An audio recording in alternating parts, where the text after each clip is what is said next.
Hello and welcome back to my astronomy nights. I'm Derek, and in this video I'm looking at some of the objects that are available to us in the month of April. There's so many things you could observe, so I'll try to focus on things I am familiar with, ones that I've observed, imaged, or both in the past. There's a lot of galactic objects and intergalactic objects, but I'll start with the solar system. Starting with the moon, its full moon phases on the 2nd of April and its new moon phases on the 17th. So that 2-week window around the 17th of April is a great time to get out doing some deep sky observations. But with the planets, you can observe them any night of the month, and I'll begin with Venus. It sits just about 10 degrees above the horizon in the evening sky in the west, and it stays there pretty much for the whole month, measuring just about 10 arc seconds. It's on the far side of its orbit, so it is measuring a small diameter of 10 arc seconds, but it's in that gibbous phase, so much more of the planet is illuminated by the sun. In contrast to when it's on the near side, it's much larger, but you have those thin crescent phases.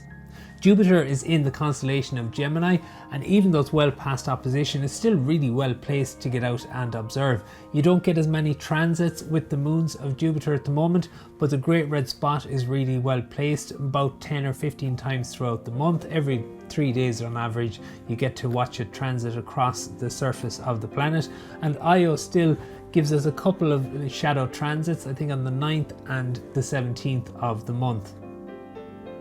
Uranus is still available. It's not at its optimum position, it's in the evening sky, but it's near enough to the Pleiades cluster. It's just a couple of degrees away from the Pleiades. It's been there all year, and it won't be far off that position when it comes back around again in the end of the year, when it passes through conjunction with the sun.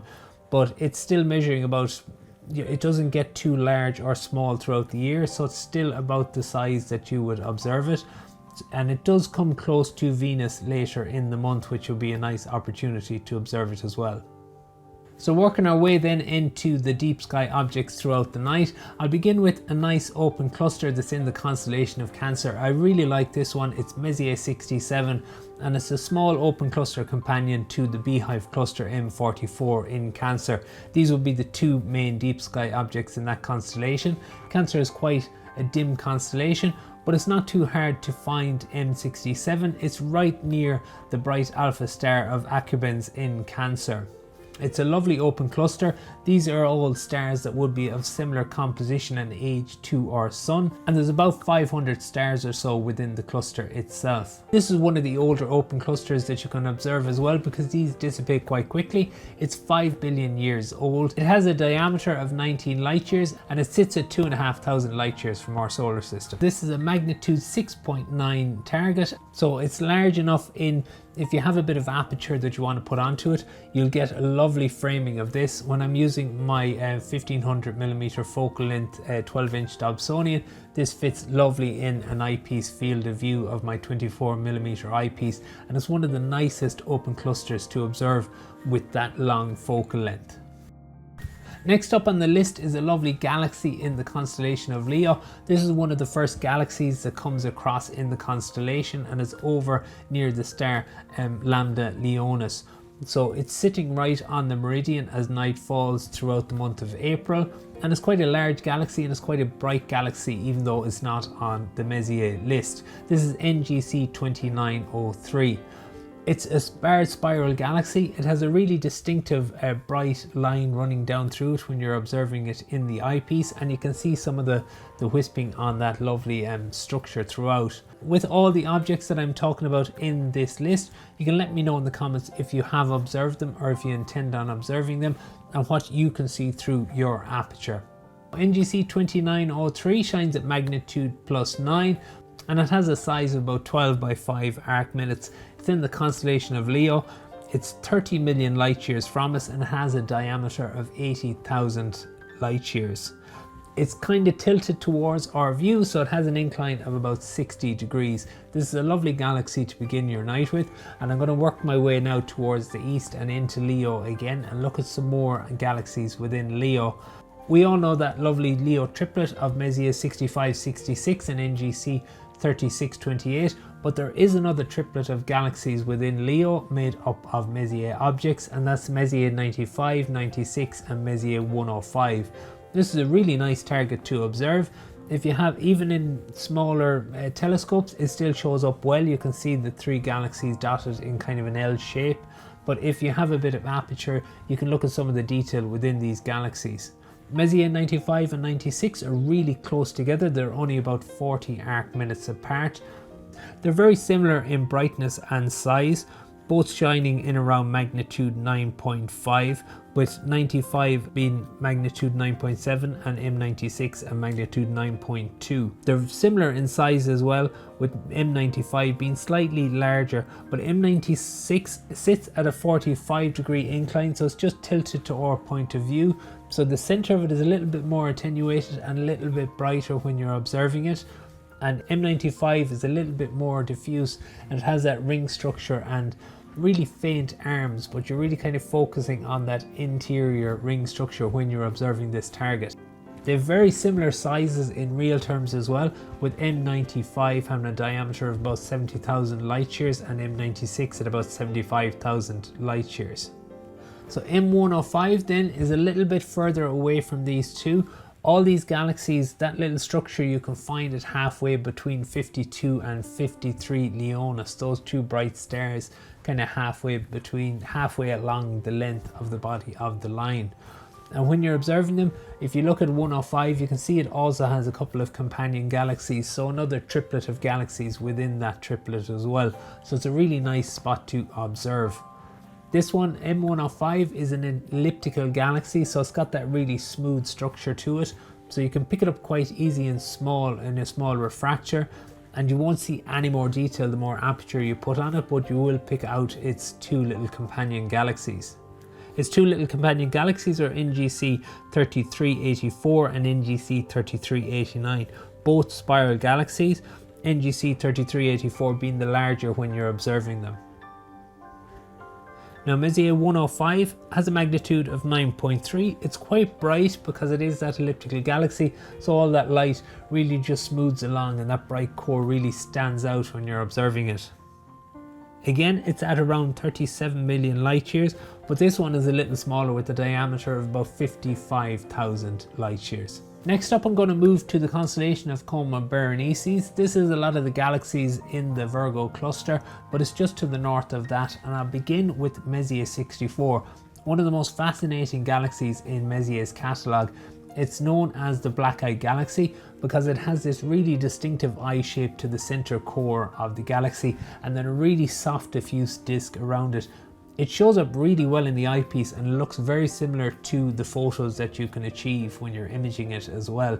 You can really see that distinctive black marking on the center core of the galaxy. It shines at a magnitude 8.5 and it has a size of 9.2 by about 4.5 arc minutes. This is at a distance of 17 million light years from us and a diameter of 52,000 light years.